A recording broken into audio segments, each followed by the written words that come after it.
Hello welcome back to Rifna Sajid vlog. അപ്പോൾ എല്ലാവർക്കും സുഖല്ലേ? ഞാനിന്ന് ഭയങ്കര എക്സൈറ്റഡ് ആണ് കേട്ടോ. കാരണം ഞാൻ ഒരുപാട് ദിവസങ്ങളായിട്ട് ഉണ്ടാക്കണം എന്ന് വിചാരിച്ചിട്ടുള്ള ഒരു കേക്കാണ് മെറ്റിൽഡ കേക്ക്. അപ്പോൾ അതാണ് നമ്മൾ ഇന്ന് ഉണ്ടാക്കാനായിട്ട് പോണത് കേട്ടോ. അപ്പോൾ അത് ഉണ്ടാക്കി ട്രൈ ചെയ്ത് നോക്കി, നല്ല അടിപൊളി ടേസ്റ്റ് ആണ് കേട്ടോ. കേക്കൊക്കെ ഭയങ്കര പൊളിയായിട്ട് തന്നെ വന്നു എന്ന് വെച്ച് കഴിഞ്ഞാൽ ഭയങ്കര ഒരു സോഫ്റ്റ് മോയിസ്റ്റ് ആയിട്ടുള്ള നല്ലൊരു കേക്ക്, നല്ലൊരു ചോക്ലേറ്റ് ആയിട്ടുള്ള കേക്കാണ്. അപ്പോൾ എല്ലാവരും ഒന്ന് ട്രൈ ആക്കി നോക്കണേ. നമുക്ക് നേരെ വീഡിയോയിലോട്ട് പോവാം.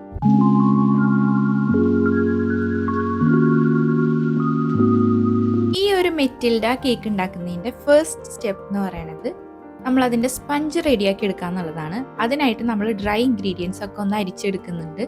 അപ്പോൾ ആദ്യം തന്നെ 1 cup maida, 1/2 cup cocoa powder, 1 teaspoon baking soda, 2 teaspoon baking powder, പിന്നെ 1/2 ടീസ്പൂൺ ഉപ്പ്.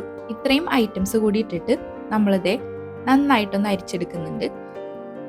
അപ്പോൾ കുറച്ച് ലംപ്സ് ഒക്കെ വരുന്നത് നമ്മൾ ഈ ഒരു സ്പാച്ചിൽ വെച്ചിട്ട് ഒന്ന് അതിൽ കൂടെ അരിച്ചു കൊടുത്തിട്ടുണ്ട് കേട്ടോ. ഇനിയാണ് ഞാൻ പഞ്ചസാര ആഡ് ചെയ്ത് കൊടുക്കുന്നത്. ഒരു 1/4 കപ്പോളം പഞ്ചസാര ഇട്ട് കൊടുത്തിട്ടുണ്ട്. പിന്നെ 1/4 കപ്പ് സൺഫ്ലവർ ഓയിൽ, അതിലേക്ക് 2 മുട്ട പൊട്ടിച്ചൊഴിച്ചിട്ടുണ്ട്. പിന്നെ ഞാൻ അതിലേക്ക് ഒരു 1/4 കപ്പ് ബട്ടർ മിൽക്ക് കൂടി ആഡ് ചെയ്ത് കൊടുത്തിട്ടുണ്ട്. അതായത് 1/4 കപ്പ് പാലിലേക്ക് 1 ടേബിൾ സ്പൂൺ വിനീഗർ ആഡ് ചെയ്തിട്ട് കുറച്ച് ടൈം, ഒരു 5 മിനിറ്റ്സ് റെസ്റ്റ് ചെയ്യാനായിട്ട് വെച്ചതാണ്. അതും കൂടി ആഡ് ചെയ്ത് മിക്സ് ചെയ്തപ്പോൾ ഇങ്ങനെ ഒരു തിക്ക് ബാറ്റർ ആയിട്ടാണ് കിട്ടിയത്. അപ്പോൾ അത് കുറച്ചും കൂടി ലൂസ് ആക്കാനും നല്ലൊരു ഫ്ലേവർ കിട്ടാനുമായിട്ട് ഞാൻ 1/4 കപ്പ് നല്ല ചൂട് വെള്ളത്തിലേക്ക് 1 ടീസ്പൂൺ കോഫി പൗഡർ കൂടിയിട്ട് മിക്സ് ചെയ്തതാണ്. അത് മുഴുവനായിട്ട് തന്നെ ഇതിലേക്ക് ഒഴിച്ചു കൊടുത്തിട്ടുണ്ട്. ഇനി ഇതെല്ലാം കൂടി നല്ല രീതിക്ക് ഒന്ന് മിക്സ് ചെയ്തെടുക്കാം കേട്ടോ. ആൻഡ് ഫൈനലി നമ്മൾ ഇതിലേക്ക് കുറച്ച് ഫ്ലേവറിനായിട്ട് 1 മുടി വാനില എസൻസ് കൂടി ആഡ് ചെയ്ത് കൊടുത്തിട്ടുണ്ട്. അത് കംപ്ലീറ്റ്ലി ഓപ്ഷണലാണ്. കാരണം നമ്മൾ ഓൾറെഡി കോഫി പൗഡറിൻ്റെ ആ ഒരു വാട്ടർ ആഡ് ചെയ്തുകൊണ്ട് തന്നെ മുട്ടയുടെ സ്മെല്ലൊന്നും ഉണ്ടാവില്ല കേട്ടോ. ആ ഒരു കോഫി സ്മെല്ലുണ്ടാവും. അപ്പോൾ നമ്മൾ ജസ്റ്റ് ഈ ഒരു വാനില ഫ്ലേവർ വേണമെന്നുണ്ടെങ്കിൽ ഇത് ആഡ് ചെയ്ത് കൊടുത്താൽ മതി കേട്ടോ. ഇപ്പോൾ ഇതേ കറക്റ്റ് കൺസിസ്റ്റൻസി ആയിട്ട് കിട്ടിയിട്ടുണ്ട്. ഇനി നമുക്കിത് ബേക്ക് ചെയ്തെടുക്കണം. അതിനായിട്ട് ഞാനിവിടെ ബേക്കിംഗ് ട്രേയിൽ കുറച്ച് ഓയിലൊക്കെ സ്പ്രെഡാക്കി ബേക്കിംഗ് പേപ്പറൊക്കെ വെച്ച് സെറ്റ് ചെയ്ത് വെച്ചിട്ടുണ്ട്. അതിലേക്ക് നമ്മളുടെ ബാറ്റർ മുഴുവനായിട്ടും ഒഴിച്ചു കൊടുക്കാം കേട്ടോ. അപ്പോൾ ആ ഒരു ടൈമിൽ നമ്മൾ ബേക്ക് ചെയ്യാനുള്ള ആ ഒരു പാത്രം അടച്ചു വെച്ചിട്ട് ഒന്ന് പ്രീ ഹീറ്റ് ചെയ്യാനായിട്ട് വെച്ചിട്ടുണ്ട്. ഒരു 10 മിനിറ്റ്സ് പ്രീ ഹീറ്റ് ചെയ്തിട്ടുണ്ടാവും. അപ്പോൾ ഇതിലേക്കാണ് ഇനി നമ്മൾ കേക്ക് വെച്ച് കൊടുക്കാൻ പോകുന്നത് കേട്ടോ, ബേക്ക് ചെയ്യാനായിട്ട്. ഇനി ഞാനിത് ഒരു 45 മിനിറ്റ്സ് ലോ ടു മീഡിയം ഫ്ലെയിമിൽ ഇട്ടിട്ടാണ് ബേക്ക് ചെയ്തെടുക്കുന്നത്. ആ ഒരു ടൈമിൽ നമുക്ക് അതിലേക്കുള്ള ക്രീം റെഡിയാക്കി എടുക്കാം. ഞാനിവിടെ വിപ്പിംഗ് പൗഡറാണ് യൂസ് ചെയ്യുന്നത്. അതുകൊണ്ട് തന്നെ 2 പാക്കറ്റ് വിപ്പിംഗ് പൗഡറിലേക്ക് 1 കപ്പ് പാല് എന്നുള്ള അളവിൽ. എൻ്റെ കയ്യിൽ ബീറ്റർ ഇല്ല, അപ്പോൾ ഞാൻ ഹാൻഡ് ബീറ്റർ ഉണ്ട്, അതല്ലാതെ ഇലക്ട്രിക് ബീറ്റർ ഇല്ല. അപ്പോൾ ഞാൻ ജസ്റ്റ് മിക്സിയിൽ നമുക്കതൊന്ന് ബ്ലെൻഡ് ചെയ്തെടുക്കാമെന്ന് വിചാരിച്ചു. പിന്നെ 1 മൂടി വാനില എസൻസും കൂടി ആഡ് ചെയ്ത് കൊടുത്തിട്ടുണ്ട് ഒരു ഫ്ലേവറിന് വേണ്ടിയിട്ട്. ഇനി ഇതേ അടിച്ചെടുത്തിട്ടുണ്ട്.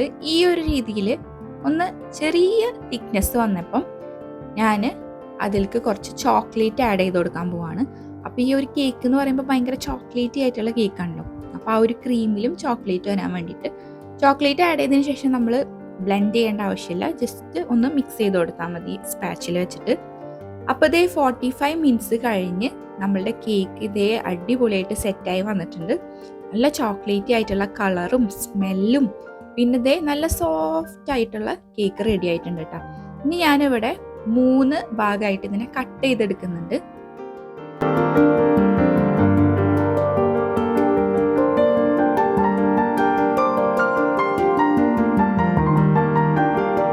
ഇനി നമ്മൾ നേരത്തെ സെറ്റാക്കി വെച്ചിട്ടുള്ള ആ ഒരു വിപ്പിംഗ് ക്രീം ഇല്ലേ, ചോക്ലേറ്റ് വിപ്പിംഗ് ക്രീം, അത് ഞാൻ ഫ്രിഡ്ജിൽ സെറ്റ് ആവാൻ വേണ്ടി വെച്ചിട്ടുണ്ടായിരുന്നു കേട്ടോ.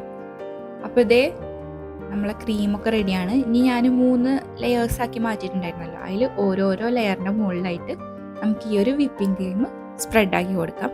അതിനുശേഷം ഏറ്റവും മുകളിലും കംപ്ലീറ്റ്ലി കവർ ചെയ്യുന്ന പോലെ നമുക്ക് ഈ ഒരു കോട്ടിങ് കൊടുക്കാം കേട്ടോ.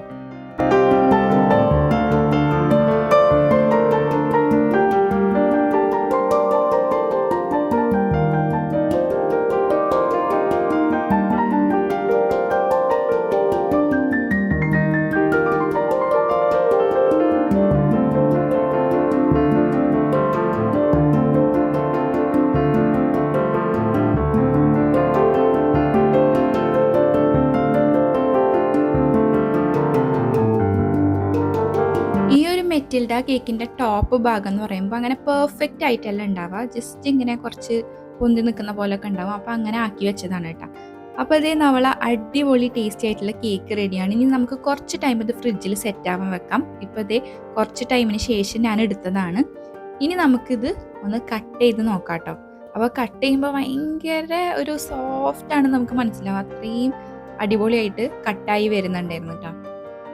അപ്പോൾ ചോക്ലേറ്റ് ഇഷ്ടപ്പെടുന്ന ആൾക്കാരൊക്കെ എന്തായാലും മസ്റ്റായിട്ടും ഈ ഒരു കേക്ക് ട്രൈ ആക്കി നോക്കണം. നമ്മൾ ഈ ഒരു വിപ്പിംഗ് ക്രീമൊക്കെ തേക്കില്ലേ, അതിന് മുമ്പ് തന്നെ ആ ഒരു കേക്ക് സ്പഞ്ച് നമുക്ക് വെറുതെ തിന്നാം, അത്രയും അടിപൊളി ടേസ്റ്റാണ് ആ ഒരു സ്പഞ്ച് കഴിക്കാനായിട്ട്. അപ്പോൾ ഇങ്ങനെ കഴിക്കാനും അതിൻ്റേതായിട്ടുള്ള ടേസ്റ്റാണ്.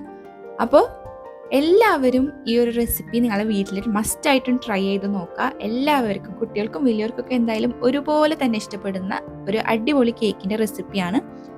അപ്പം വീഡിയോ ഇഷ്ടപ്പെട്ട് കഴിഞ്ഞാൽ എല്ലാവരും ലൈക്ക് ചെയ്യുക, ഷെയർ ചെയ്യുക, സബ്സ്ക്രൈബ് ചെയ്യുക. ഇനിയും ഇതുപോലെയുള്ള അടിപൊളി വീഡിയോസ് ആയിട്ട് കാണാം. അതുവരെ എല്ലാവർക്കും ടാറ്റാ ബൈ, ടേക്ക് കെയർ.